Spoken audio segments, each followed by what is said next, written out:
Yeah, let me stay long. Well, that's the best we can do. Let me go get another lamp while everybody's coming in.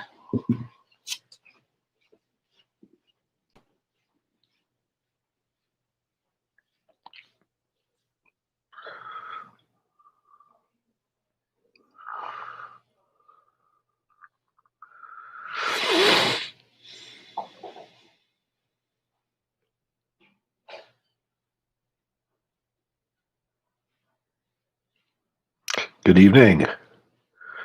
Happy Christmas. Hey, Sean.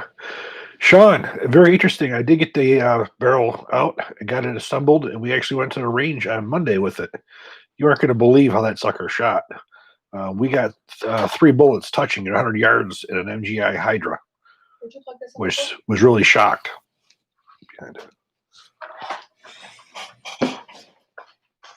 So that accuracy was pretty unbelievable, especially out of the weapon system that I put it in. Rhode Island.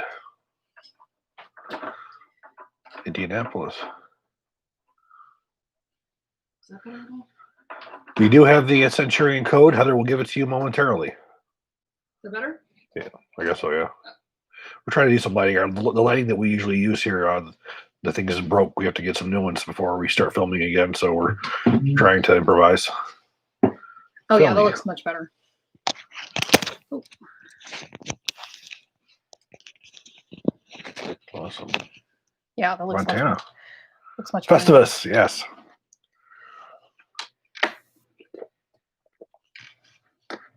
Gary, aim low. So we need Centurion codes, right? Yep. Okay, so we have 3 different codes from Centurion. 3% off for complete rifles, 5% off for uppers and lowers, and then 10% off everything else. And there it is. Sean, and if you can't find that later, it's always in the description box. Sean, no, we didn't get a chance to do any chronographing yet, so we were out there just doing some shooting for some fun.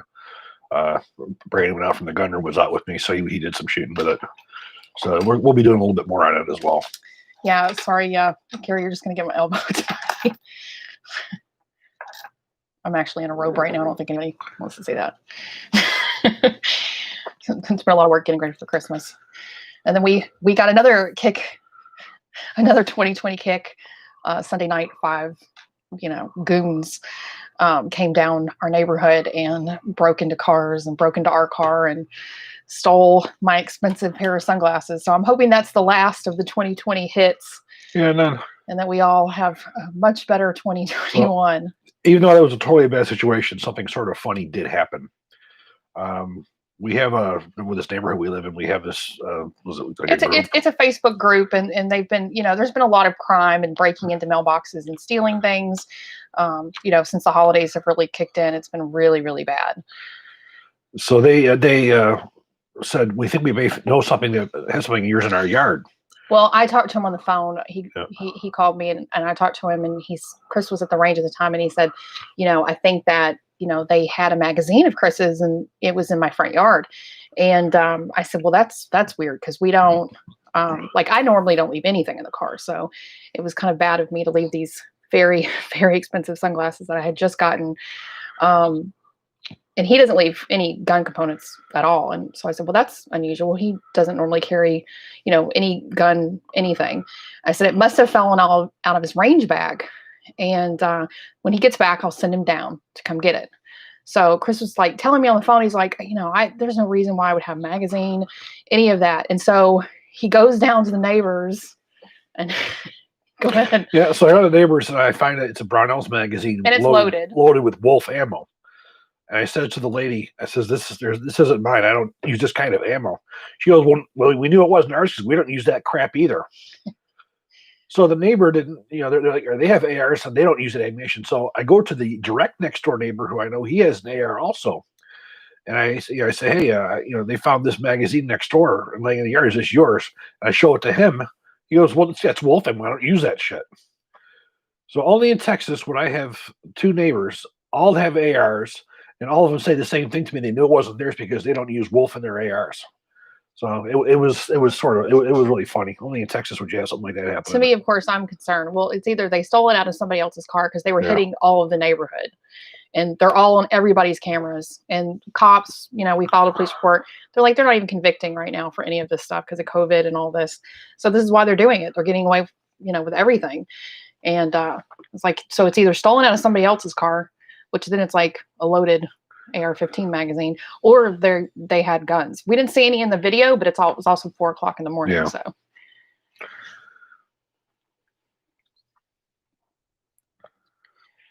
Okay, we're going to get started. If you guys would like to donate during the chat and get your question a guaranteed response and cut the lines of questions, you can use the super chat button, which is the $sign, or you can just donate during the chat if you would like to say thanks. Hey, happy Christmas. 30% goes to Google, so we do prefer donor box. That link is on smallarmsolutions.com, and you just put your question in the comment section, and I will get an email, and it works the same way. But regardless, we don't just take paid questions. They represent, a very small portion of what we do. But we're happy that you guys could join us tonight. And just to also let you know before I forget, I've been getting emails about patches lately. All patches went out on Friday. I've had a couple more people who bought them. They've been going out immediately. So if you don't have your patch yet, you should have it. Just bear in mind the post office is kind of sucking lately. I mean, like really not doing well with getting stuff out. But they're all gone. All books, everything's gone. Steve is first up. He wants to know, do you know why Armalite and some others like Wilson Combat and Fulton Armory spec their 308 AR-10 rifle length gas tubes at 15.5 inches long rather than the mil spec standard 15.125 inch long rifle length gas tube? Because of the fact that the way that they sit, if you use the mil spec, it won't sit deep enough into the carrier key. It has to do with how far back the gas tube fits into the carrier key. That's why. You need a longer one for the AR-10 to have a proper fit. Kirk on Donor Box. Thank you, Kirk. He has a very nice message for Christmas. We hope that you also have a great Christmas. Sounds like you have some really good plans. In fact, they're going to Brazilian Steakhouse. We actually thought about that. And he said that he still thinks the crime series will be an awesome book idea. And then he wants you to think about it. I'm always on him to write more books. He's probably sick of me saying that. But he's got some really good stuff he could write on. Michael in Donor Box says, I was running a CMMG 22LR conversion kit in my Mark 18 upper. Unfortunately, I suffered a squib and the round is stuck near the chamber end. What would you recommend I do to clear the barrel? Basically, you have to just take a cleaning rod. You want to use the open end, not the with the external thread, so the female end, and you just want to tap it out. That's the best way you can do it. Then after the bullet comes out, I highly suggest you get a bore, a copper brush, spray it down with nitro solvent, put it on a drill, and clean the hell out of that rifling. Because that's one of the problems with those conversion kits. Is you get the rifling leaded up, and then you go to fire a 5.56, you can get overpressure in it. But it's all you gotta do is you just gotta tap it out with a cleaning rod. Gary says meat on a sword. Yes. Chris, that's like what you guys have in your defect once a week. Yeah, we haven't done that in a while. The kids went out. They wanted to go down to the woodlands, so that's what we're doing. Nathaniel wants to know, what do you think of the Voltar A5 buffer system? It's excellent. I have it on many guns, several of my guns. It's certainly a benefit to anything. Again, it was developed specifically to convert M16A2s, A4s into rifles with telescopic stocks. That's what it was designed for. But it will work just as good on anything else. You just got to make sure you match up your proper buffer weight. Going up to the top here. Do you have any? I know this is going to be asked a few times tonight. Do you have any comments on the pistol brace situation? Well, if ATF goes off of their own rules, it doesn't make up their own. This is what should have happened. The problem is when they keep trying to redefine the things, and that's the problem. That's going to be fought now. Now, a little victory now. Stuff's going to come up again and again. And that's where ATF has to be held accountable. Is they have to go off of their true definitions and not make them up as they go. It's all about money too. If you look at ATF's mandate has always been collect taxes on alcohol, tobacco, and firearms. So what do you got? You got 80% receivers, which they're missing their $2 tax on. You look at the braces. So it's the same thing. The SBR, they're missing their taxes on it. So you look at a lot of it has to do with money, money as well as trying to get a mandatory registration. So which is also illegal. So this is what should have happened, but you can bank on it happening again. Carrie wants to know if I'm drinking wine tonight. He's got his Dos Equis beer. Coors Cheers, Banquet. Carrie. I got some rosé here. I have the blood of Judas's wine from Brony, Italy. I posted a funny meme tonight about how the holidays are all about, getting diabetes and alcoholism.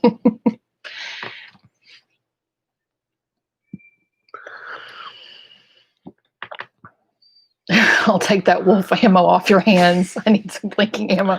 We probably could sell it. I got a 30 round sitting right in front of me. I got a gun coming in for a T&E. I'm just going to blast through it. What are your thoughts on DPMS G2 AP4? I know they are out of business, so is it a bad idea to buy like new in box? Well, I've got a G2 Recon, and I have a complete video on the AP4, so you should probably just go to that. But supposedly they're coming back. They were bought out, and they're supposedly starting back up again. We just don't have any indications on when. But the problem with it is it's an entirely proprietary gun. What do you think about marking the top of the cam pin so you can index it the same way every time? There's a couple companies over the past that have done that. They just put an arrow on there. It's never been much of a problem for me because for the most part, I know the way it goes. It's never really been an issue. But you'll find cam pins that have arrows on them, and quite frankly, there's two different ways that you can put a cam pin in, so it doesn't really make much of a difference.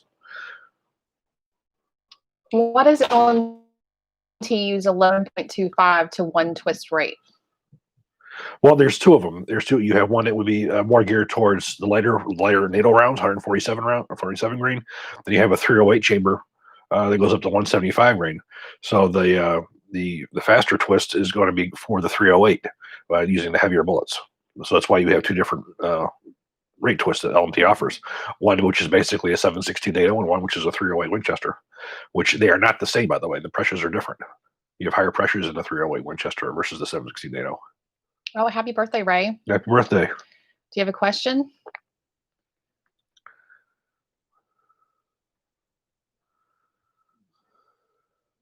Any idea where the ejection pattern should be on a rifle length gas system?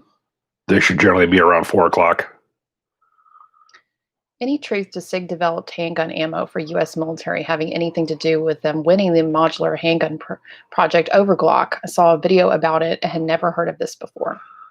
I don't believe it had anything to do with it at all. The ammunition that SIG has developed is for this new rifle that will price the M4. They submitted their own ammunition with the XM17, but Glock submitted ammunition they did with, I believe it was Federal. So I don't believe it had anything to do with it. What do you think of enforced weapon lengths? Enforce, I do have a couple of them. I do like the way that they, the way that you turn them on, the way that they're mounted. They got a cool shape to them. I have the higher lumen one. I think they're excellent lights. I used to really like the Insight Tech lights, but since they're disappeared, I don't really use them anymore. I do like the enforced lights quite a bit. We were having a few comments about your Coors Banquet choice.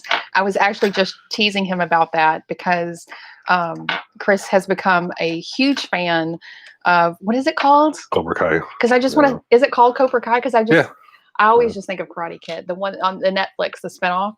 He is addicted to it. He's watched it 3 times now. And so all of a sudden he started buying. Well, no, I didn't realize I was drinking Coors Banquet. And I did not. Then I saw Johnny was drinking that Mr. 80s. It's hilarious. I think you just watched it so many times it just, affected you. He's really looking forward to that coming out next month. Yeah. What is the best barrel length for a 300 Blackout?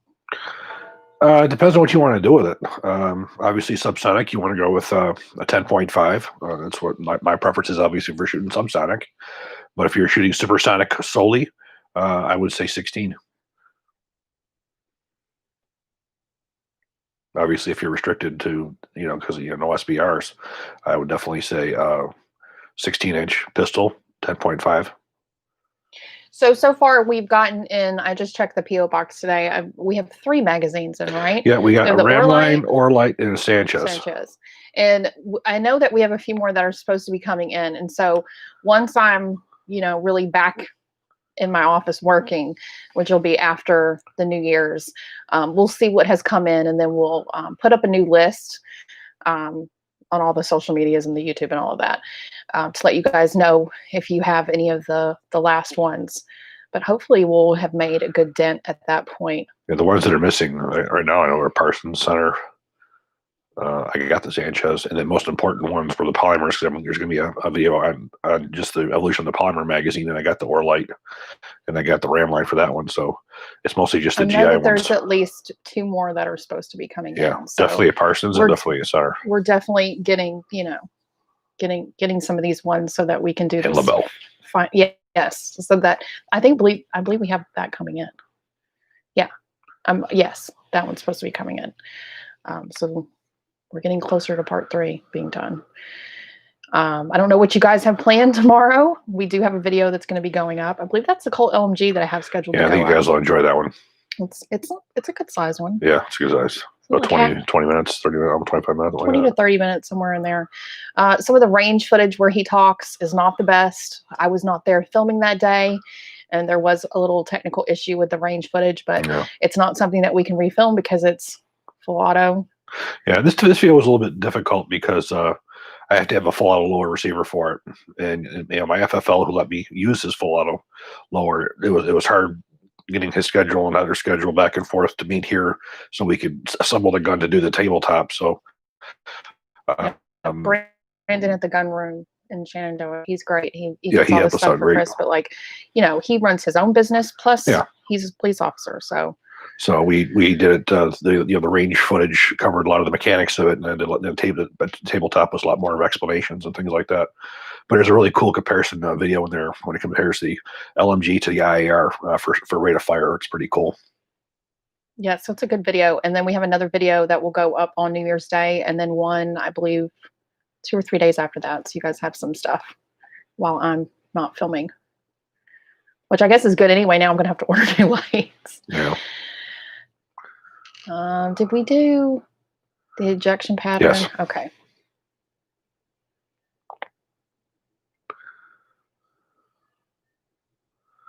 Somebody's asking, how do you find 9mm? Good luck. Right now, I just found out that the Black Hills is going to make every effort to make sure I have ammo next year. So I'm really happy about that. Basically, I really needed the 5.56 and the 9mm from him, and he's going to make sure that I get it one way or another. So, those are the major calibers that I do a lot of my videos on, so I will have ammo for those at least. During the XM9 trials, Browning submitted a double action high power called the BDA. Why don't we see it much in the civilian market? You did probably. Well, I know they had them probably until around 95, 96 in that time period. In there, they had them. They just didn't sell. I remember working in a gun shop during college at the time. I remember having one in there. The thing just sat there. It never gained any kind of popularity whatsoever. It was also relatively expensive compared to most. But it just, I don't know, once the M9 won, the Beretta won, everybody wanted to buy the Beretta. Everybody wants to buy the winner, not the loser. Raymond on Donor Box. Thank you, Raymond. What is your favorite operating system for pistol caliber carbines, radial, piston, roller, etc.? Stream is happening on my birthday. Great present. Awesome. Happy birthday. I have to tell you, I'm very fond of radial, and I like the external piston of the SIG MPX. Direct blowback does work. In fact, on Monday, I was out there. I had my Colt 9mm pattern that I shoot. I was actually just doing some balancing with some different buffers to get the sucker to shoot a little bit better and a little bit lighter. There's 3 different. Those are 3 different ways to do it. I'm not as much of a fan of the radial. I'm sorry, of the MP5 type. I think they're a little more ammo sensitive than others.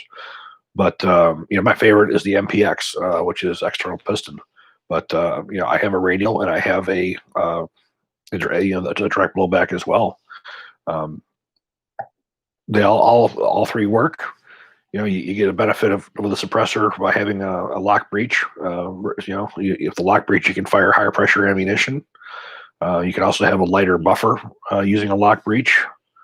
Um, so I guess my favorite one that I have now is my SIG MPX, which is external piston. What are your top brands for BCGs? Well, top one is definitely going to be the LMT Enhanced Bolt Carrier Group. I do like the Smith Enterprises or most any complete chrome carrier group. If you offer a standard, a complete Colt, a real Colt one, or an LMT standard are ones that I use. Another great bolt carrier group is the LWRC internal piston one, which is a really good one. Let's see. Those would probably be my top ones. Does the U.S. military ever reload their spent empty brass casings, or are they considered a disposable commodity? Disposable commodity, they sell them off for scrap. Don't forget to hit the like button, guys. Did we do what your thoughts on School of the American Rifle? No. Okay. I don't know what that is. To tell you the truth. I think I've seen that question before, too. I don't know what it Not is. this chat, but another one. I'm the only gun owner in my family. I'm young and need serious, non-dramatic guidance. If my guns or parts become illegal, do I give them up? I seriously don't know what I would do. I will tell you that I am a staunch. Where are you located, too? Don't you think that has... What state are you in, Adam? I'm a staunch constitutionalist. I believe in the rights given by the Constitution, not once given by tyrant governors. And the fact is history shows what happens when you give things up, especially that. So I will tell you personally, no way in hell do I give up anything. Well, I'm wondering. Oh, he's in Idaho. I wouldn't think he had that much. Yeah, Idaho. well, that's why I was curious if he's talking about state legislation or federal legislation. Yeah, I think you will see all you have seen, even like if you look at the state where I'm from, New York. You look at when Chancellor Cuomo there decided to ban all those guns. People didn't turn them in. People didn't register them. There was non-compliance. People will not follow a unconstitutional or a unjust law, which is also your job as a citizen not to follow unjust laws. I'm getting into politics, which I normally don't, but I will tell you what I think on some of these things. And that's an unjust, unconstitutional law. Yeah, even in New York, where they're more of a liberal state, when they passed the SAFE Act, which they did like in the middle of the night, and then woke up your criminal. Yep. We at that time still, and that was my only really concern, is we had a lot of police officers in our house a lot, because he would do free service to their guns to make sure that they were working properly and call in favors to get them, scopes and things that they needed so that they were well equipped. I'm like, so where is their responsibility? Are they going to now turn you in because they're in our house and they see what we have and they're in your office? And fortunately that didn't happen, but that was the reason why we moved to Texas. But I think if you're in a state that is more conservative, especially when it comes to 2A, I think you'll be okay. I don't think that your guns are going to be and most police illegal. Have also already refused to do any kind of confiscations. If they pass these laws, they're going to have a hell of a time trying to find someone who's going to enforce them.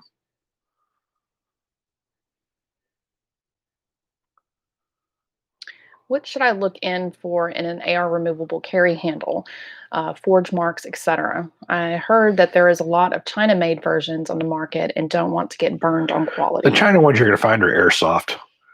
If you buy from a reputable company, a rifle company, who manufactures Brownells and places like that, you're not going to have to worry about it. Their forging codes don't mean anything. You'll see forging codes from all different ones. I've seen them from Cardinal, from Cyril, from all kinds of different ones.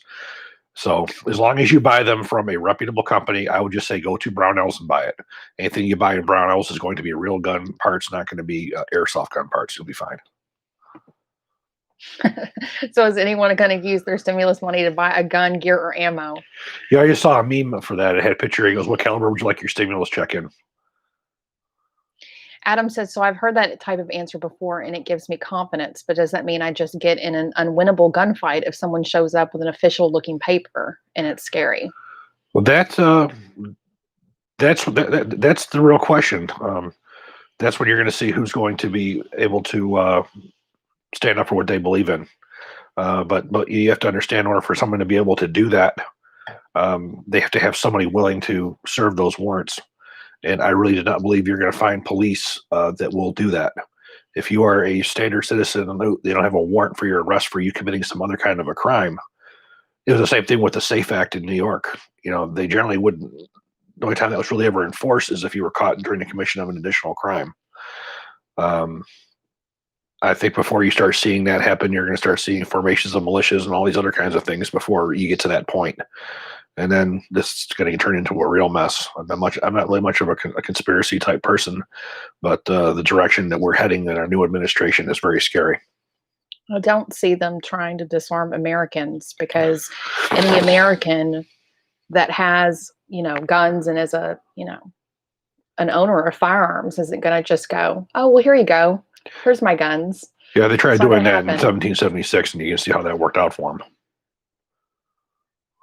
Well, it's the same thing that happened with the Alamo Yeah, when, the Mexicans wanted their cannon back and we said, come and take it. Mhm. It's the same. Yeah. Notice how she said we, and she didn't include me in that. Well, I'd explained to you what that was. Mhm. You didn't even know what that meant until you came here. Yeah, she always has to stick it in there and dig.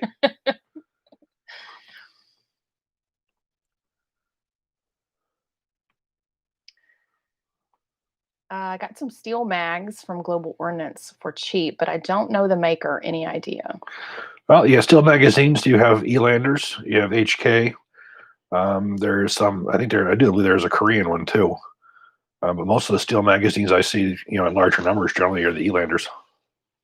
Could you please explain why the barrel weight influences what the weight of the buffer should be? You have two pieces of metal that are colliding, and when you have a lighter one impacting a heavier one, there's elasticity in that material, and that material. That's what causes it to bounce back. So again, you have a massive weight in the front, and you have a lighter weight in the back. That's what happens. And that's what that buffer does. Is it counters that bounce. William on Donor Box. Thank you, William. That's really nice of you. And he says, Merry Christmas. Any thoughts on the B&T APC 9 Pro? To be honest with you, I've been trying to get one for quite some time. Tim Harmison, guys, him, his military arm channels, Mac. Me and him actually have gotten to become quite good friends. He has contacts over there, and that's one of the things I've been talking to him about, is getting me a contact to hook me up over there so I can get one of those. I've been wanting to for quite some time, especially since the U.S. government contract with them. It's something I will be working on in the new year. I was really hoping to make these contacts at SHOT Show, but as you probably do know, that SHOT Show has been canceled. There's supposed to be some kind of a virtual SHOT Show. I have no idea how that's going to work. Buddy says, if you had $2,500 to spend, what gun would you buy at the moment? None, because he has them all. Well, it's funny. When me and Brandon had lunch after the range, and we were talking about that.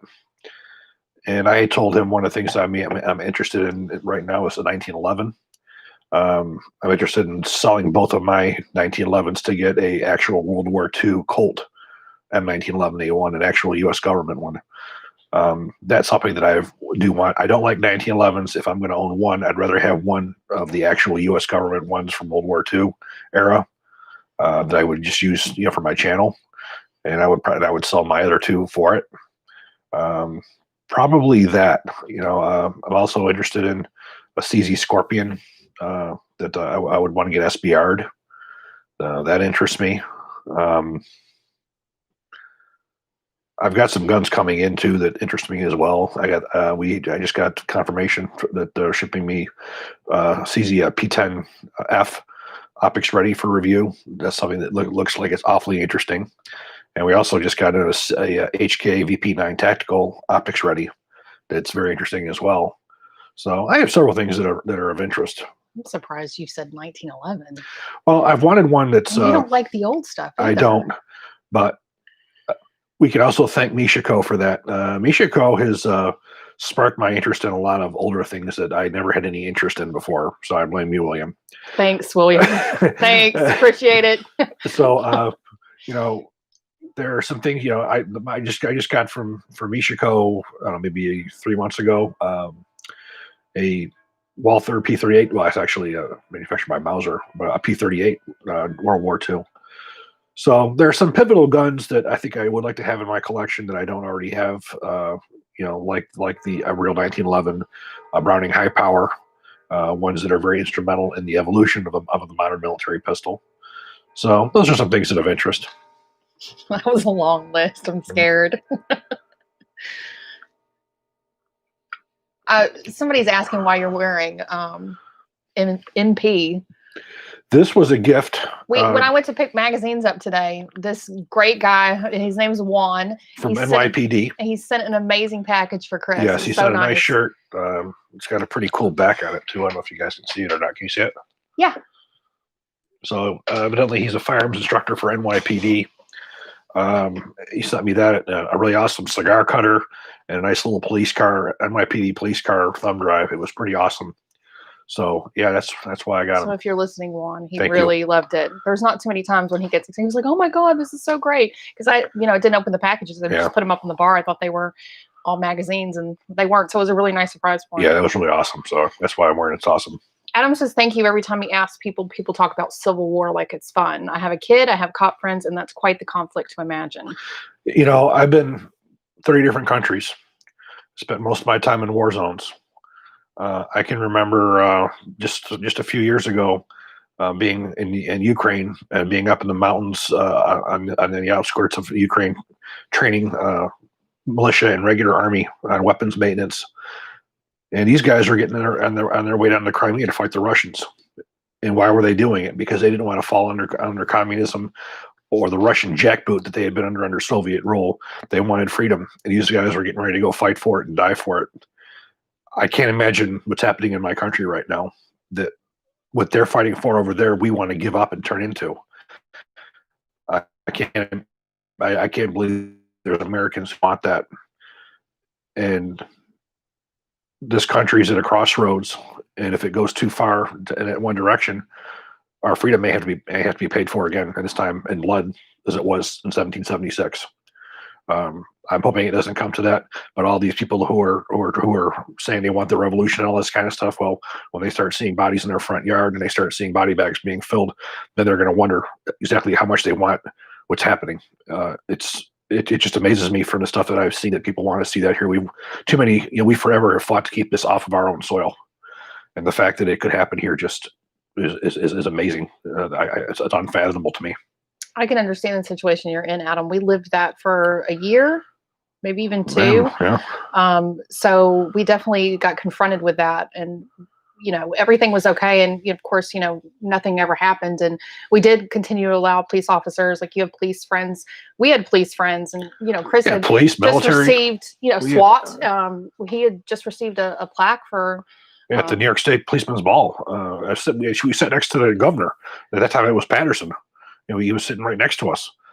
So we served law enforcement. I trained over 60 armors in New York State. So we understand what you're saying. Yeah. So yeah, I mean, every day, all it would take was one police officer to decide. But they didn't believe in those laws either.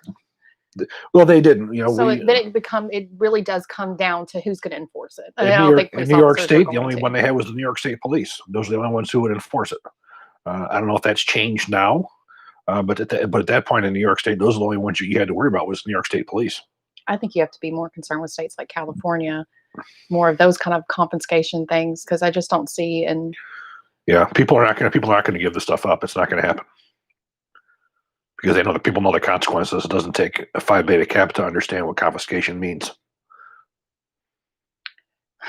Gary says Chris really wants a Ruger Mini 14 and Mini 30.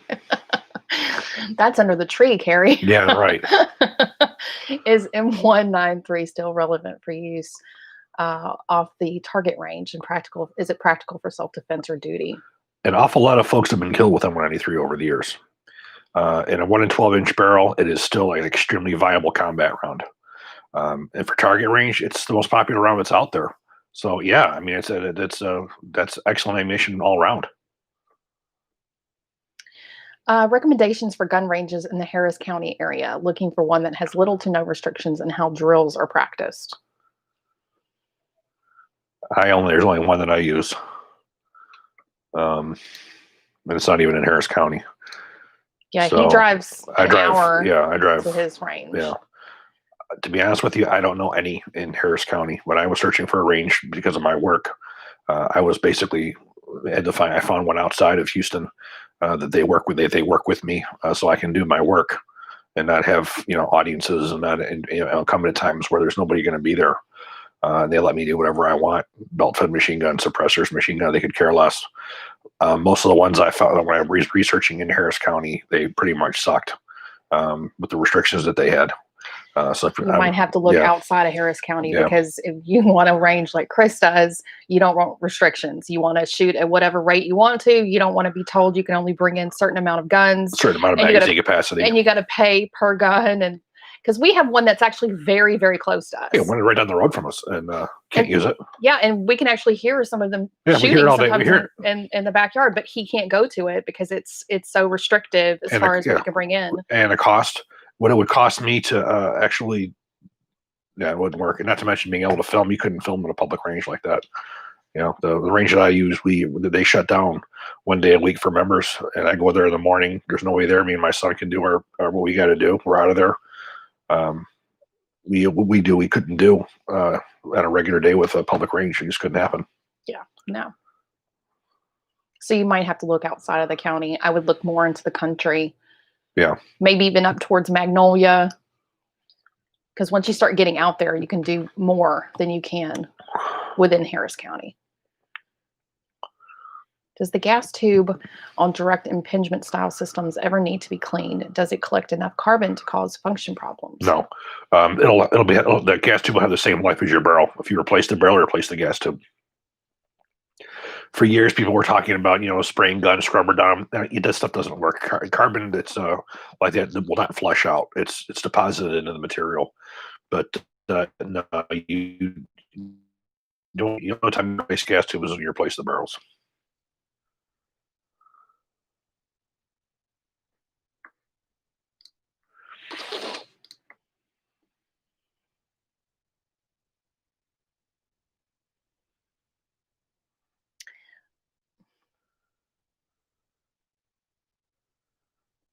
Sorry, cruising through some of these comments and getting to some of these questions. How do you think braces have influenced firearm design in the past 8 or so years? For example, do you think calibers like 300 Blackout would be viable without them? No, I don't think they would. I think any kind of a caliber and pistol carbines. I mean, if you look at a 9mm carbine, I mean, you look at a 16-inch barrel, and that what a waste. I mean, you figure that most of your powder's already burned up by the time the bullet's halfway down the barrel. The 300 Blackout, you try firing subsonic ammunition in a 16-inch barrel, it goes supersonic for the most part.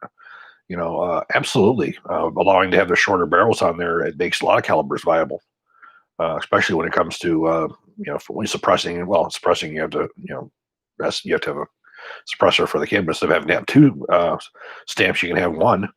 But absolutely, personal defense guns, guns that for in the home that you can maneuver with. Oh yeah, they've made a major difference. Did I ask you this one right here? Yes. Okay. We have a question from James on DonorBox. Thank you, James. Other than notable exceptions such as Benelli M4, why aren't there more reliable semi-auto shotguns? What is it about shotguns that make it hard to have a reliable semi-auto operating system? Well, first off, most militaries don't consider them viable combat weapons. That's probably number one. Number two, it's not like an assault rifle or a military rifle where you build an entire weapon system around a particular round that has a particular propellant. For instance, you build an M16 or an M4 around a 5.56 NATO cartridge, which you have a specific point pressure, chamber pressure, so on and so forth. When you start looking at things like shotguns where you have hundreds and hundreds of different loads, different propellants, different weights, you don't have any kind of consistent variable for pressure, for port pressures, or for recoil pressures and whatnot. You have such a wide variety of ammunition types that it's impossible to make something reliable with everything. That's why if you look at most shotguns, if you were to buy a full powered 2 3/4 inch double buck or slug, most semi-automatic shotguns will work flawlessly. Now you start wanting to put bird shot and light shot, lighter weight and everything in it, and all of a sudden the guns don't work. The problem is when you try to make something reliable, you start up with a whole system where everything is set forth. When you start introducing so many of those different variables into that system, it's hard to make a gun work. ARs are the exact same way. You look at the companies that like Colt, who build military guns.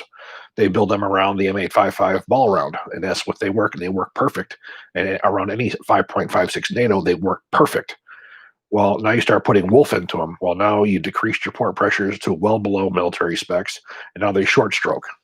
So commercial companies who aren't building military guns, they want to make guns that are going to work for civilians. So what they have to do, so it works with crap ammunition, is open up the gas ports so it will work with the lighter Wolf or lighter Russian ammunition. Therefore, you put NATO ammunition, now the rifle is overgassed. So you're trying to make something work 100% reliable when you have variables all over the place. It's easier to do when you have a military gun where you're going to be issued a specific round with specific specifications. Shotguns follow under that exact same thing. You can't make something that's going to work in semi-automatic with everything that's out there. So you always have somebody who's going to say this gun's a piece of shit because it doesn't work with my, number whatever birdshot. Well, it's designed to work with double-aught buck or slug. So I think it's a combination of those two things. I lost what gun, but Sean said he purchased a gun recently using our Brownells banner ad.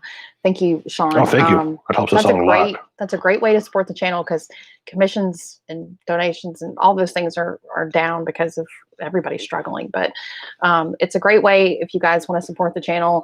You can go to smallarmsolutions.com. If you click on any of those banner ads for Brownells or PSA or any of the other ones that are listed, 3% of whatever you purchase from there comes back to SAS. So yeah, we appreciate that. As you guys know, we're not funded through our YouTube. They have taken everything from us. So, but thank you for doing that, Sean, and remembering to do that. I know that's kind of an afterthought, so we appreciate you doing that.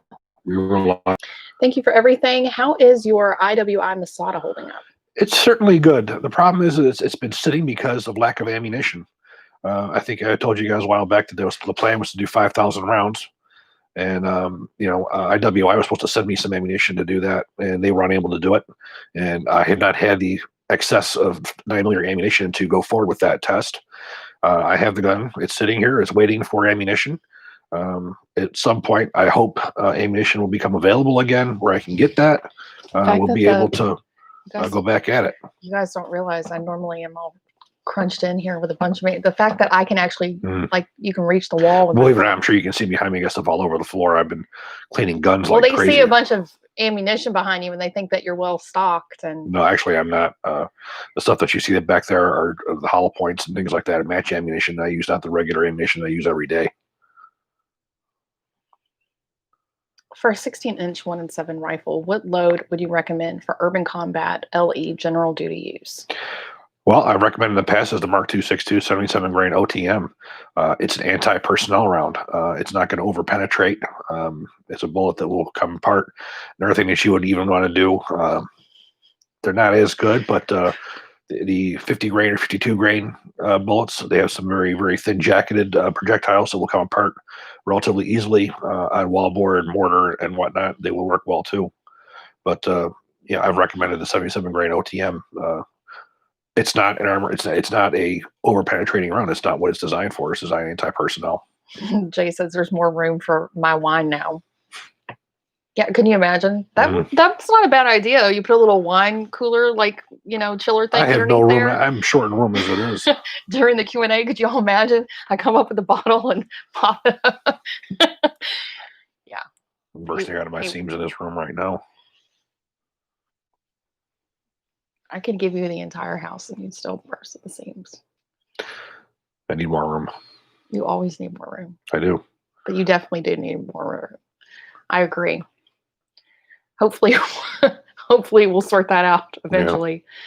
Thoughts on DRD tactical rifles? I don't have any. I have not used them. So that is something else I do have an interest in. At some point, again, hoping to meet these people at SHOT Show, but I'll be looking at them in the new year here. Dave on Donor Box. Thank you, Dave. What is the disadvantage of the 1911 trigger? If it was that good, why don't you see it on more pistols aside from the Hudson? Even Browning went back to a traditional trigger in the high powered. You're looking at something that's outdated, though. You're looking at a single action trigger. It's not a viable combat trigger any longer. For a single action trigger, there was nothing wrong with it. It did what it was supposed to do. Those of you who insist on having to have that because you love your tradition and you love your 1911 and such, as long as you have a firing pin safety in there, the gun is somewhat safe to carry with it being cocked and locked. Um, there are some manufacturers who try to go back to a simulated straight pull trigger. Um, but I think it was something that was good for that design, and it's just seen its day. The newer triggers, I think, work better. They're more geared as combat triggers. The 1911 over the years has been turning more to a match type pistol, or something that you're going to be shooting matches with, or speed shooting, which is something that's adjustable for that straight pull. But yeah, I think for something that's viable now, no.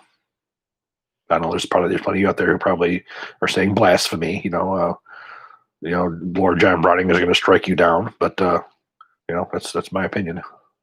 I've just invested in a Landtech and titanium nitride bolt carrier group.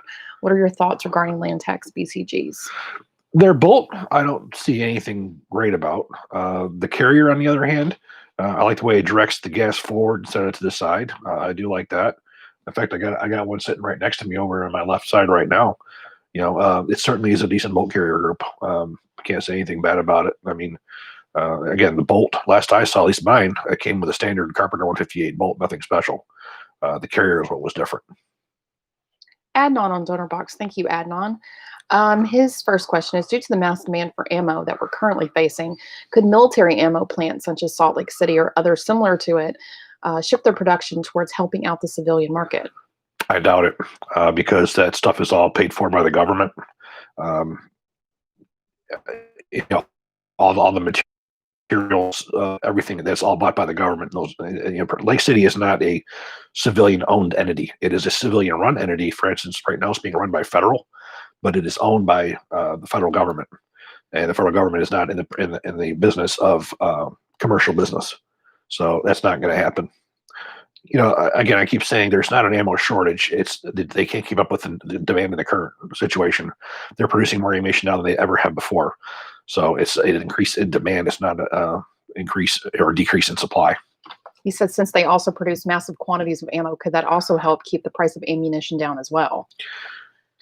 Well, considering that we still have some wars going on, you still have that demand, and you look at what the Army goes through every year versus what they have to replenish.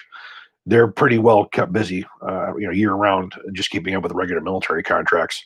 You also have to think too that they just are not providing the U.S. military, also foreign military aid, foreign military sales. They're selling the ammunition to as well. So those plants are running 24/7 just for U.S. government contracts. I don't see any way they would be able to use those for commercial. That's again just my opinion. During the last administration, the last lead smelter plant that was located in the state of Missouri was decommissioned due to Obama's or the left's push to, quote, go green. Since that action has affected the commercial market of attaining ammo, how will that affect the new Army 6.8 round for the NGSW, the next generation squad weapon, since some components of ammunition are made/imported from foreign countries? Don't know. There's a lot of things that administrations do without looking at the overall picture. And the military certainly can get exemptions from laws for civilians, as you know, as well. There's certainly a different standard for government use versus commercial. So I guess that's going to be interesting to see how that one plays out. Nelson on Donor Box. Thank you so much, Nelson. He said, Merry Christmas. The two of you have created a great channel. Thank you very much. For you two and your kids. Thank you, Nelson.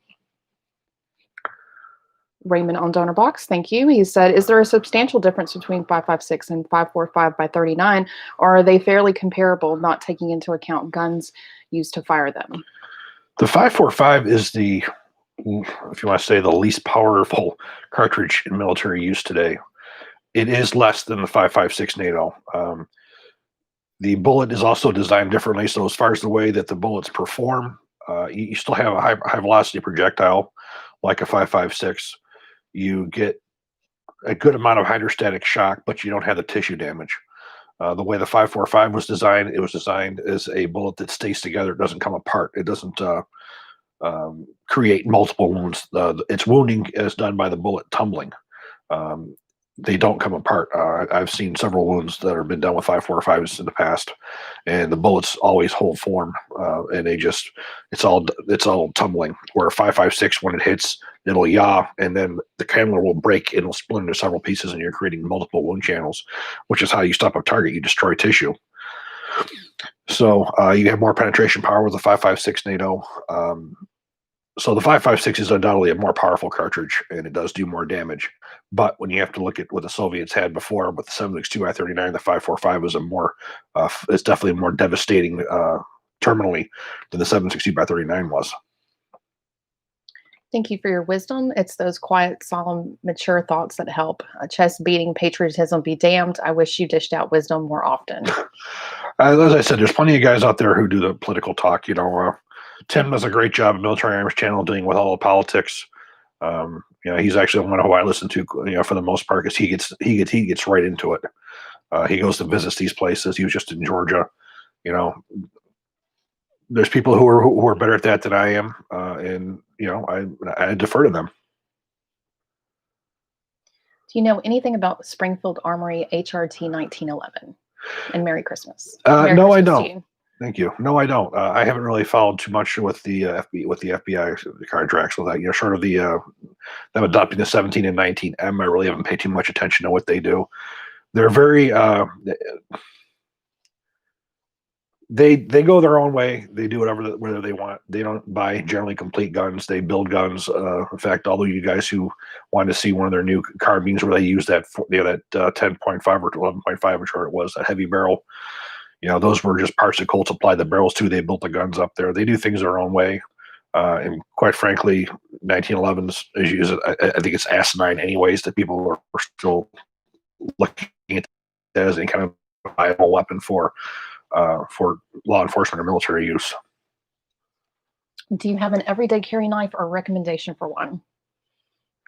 He does, because he was opening packages. I do have one. I you know who makes it. Is it this right here? Yeah. Oh. It was a gift from Black Hills quite some time ago. Amtac? Amtac? Amtac blades. Amtac blades. It's not a foldable knife, but it's one that has a little clip on it. You stick in your pocket. It works out quite well. I use that as more of an everyday type thing. Or if he has to open gifts on Christmas morning for his little girls, like a Barbie that won't come out because of those freaking ties, he just gets that out and pops it out. It works. Don't you have another one that folds? I've seen that one forever. I haven't used those. I've been using since I got this one a couple of years ago. It's the only one I use now.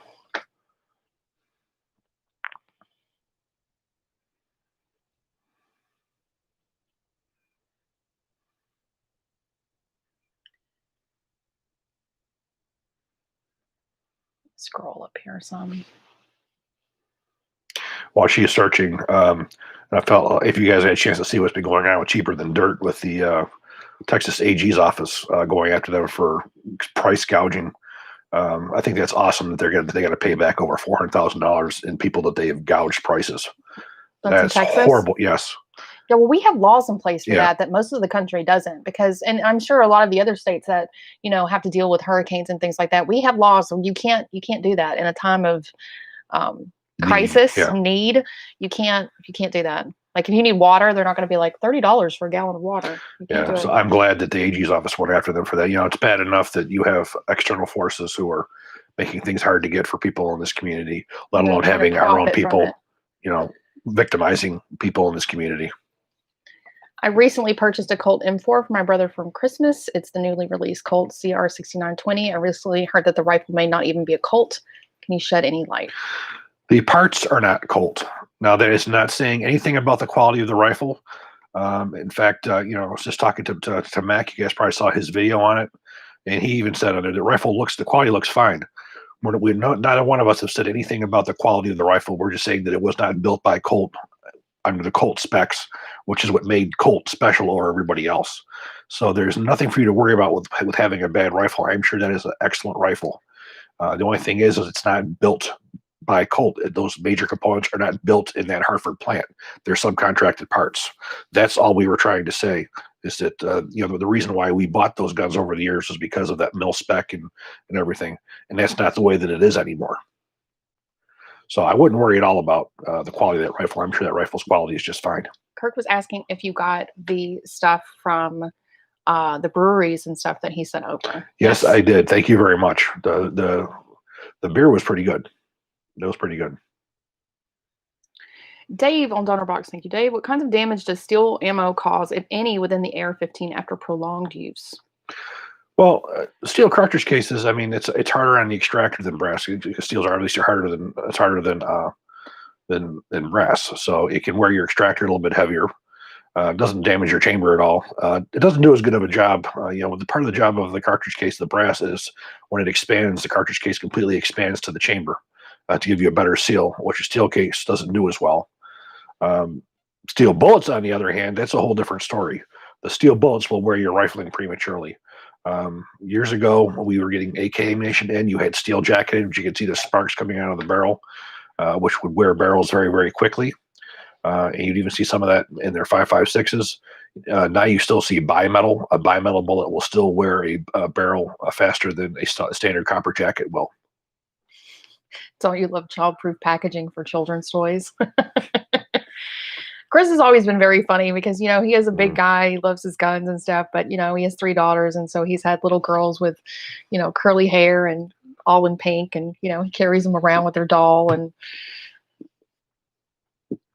he can open a mean childproof package. What's Sass's thoughts on red dots for pistols? Just got a Trijicon RMR a few months back for my carry pistol, and I really like it. It took a bit to get used to, though. Well, oddly enough, I've been doing quite a bit with those recently. You're going to see a video coming up, a relook at my Glock 41 with a one on there. I've got a Glock 17M or 17 Gen 5 with it's a Trijicon. There's going to be a HK BP9 with a US optics one on there, and I have another one's going to have a Venom. So I've been doing quite a bit with those recently. What I've found is they are extremely good for precision accuracy. Where I'm having a hard time is being able to get quick sight acquisition. When I draw, I tend to be able to pick up my iron sights quicker than I do that dot, and I think that's a matter of just having more time and experience with it. So there's certainly no doubt accuracy, precision. They do wonders. But I think as you draw them, you have to be used to them. I think I have a psychological thing too with having something that it's battery powered on, and trusting that every time I pull it out, the battery's not going to be dead, and I'm not going to have that dot there. That's just maybe that's something I have to get used to. As they say, these batteries last so long and everything. All I know is I change batteries out a lot on my optics. Any idea who is making the parts on CR6920s? How about where they are assembled? I believe they're assembled at Colt. Certain parts you'll buy as an assembly. You buy a bolt carrier group as an assembly. You're looking at probably Microbest was probably one of the biggest ones Colt's used for that. Toolcraft. Then you'll see, for assist, they come as an assembly. Rear sights come as an assembly a lot of times. So there are certain parts that just come as assemblies, and then the parts are just assembled at Colt.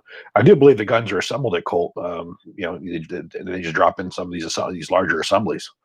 But again, you're not seeing barrels that are coming out of CNC machines there. You're not seeing barrel extensions. You're not seeing front sight bases. You're not seeing carrier keys, bolts that are coming out off the machines at the factory at Colt. And you're also not getting all your parts going into their metrology lab and being tested before they're accepted. All those things that made Colt special versus everybody else. That's what the difference is, now versus buying one back, say 5 years ago when they were still the sole source, and they were building everything in house.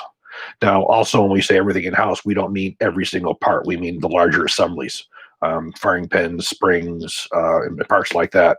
Those are all subcontracted out, but they verify those parts when they come into to the machining, into the heat treating and plating and so forth.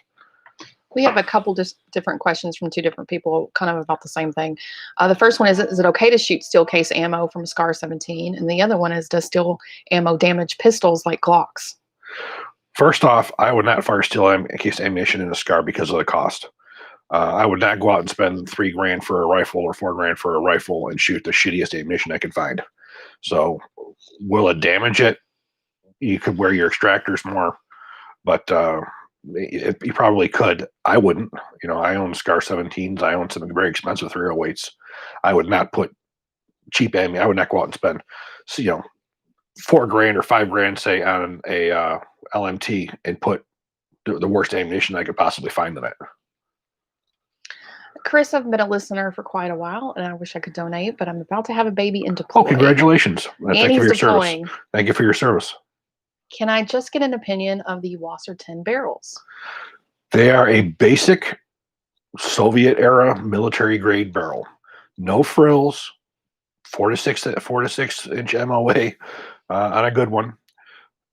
A Wasser is a good example of a combat grade AK. You look at a lot of stuff that you see in this country, which are made for commercial use, far exceed and are far better than what you would see on a battlefield. You were to go Middle East, I have to say, I've seen probably more Romanian guns than I probably have anybody else's. Being used by enemy soldiers. Are they as durable as people like to say they are? Absolutely not. I mean, hell, you can even look at some of those, videos that are done by like Ian and Forgotten Weapons and In Range, and you can see that the AKs are not as durable as people claim that they are. They're not this indestructible machine that people talk about. They, in fact, do worse in a lot of areas than an M16 does because they allow more dirt into them and the way that the bolts close. You get enough mud in there, it prevents the bolt from closing.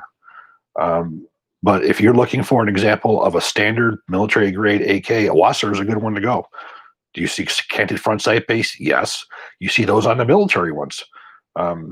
That's what you're seeing, and that's what makes those guns more popular overseas. Is they are the cheapest ones that are out there, but they do work. He says thank you, by the way, and he appreciates it. And he also says, see, he's helping me out here. You're making a donation without even realizing it. He's saying definitely do the Kennedy video. There are videos that he will be doing, regardless if he wants to or not. I'm going to be having that, and he's going to start doing more of the crime series.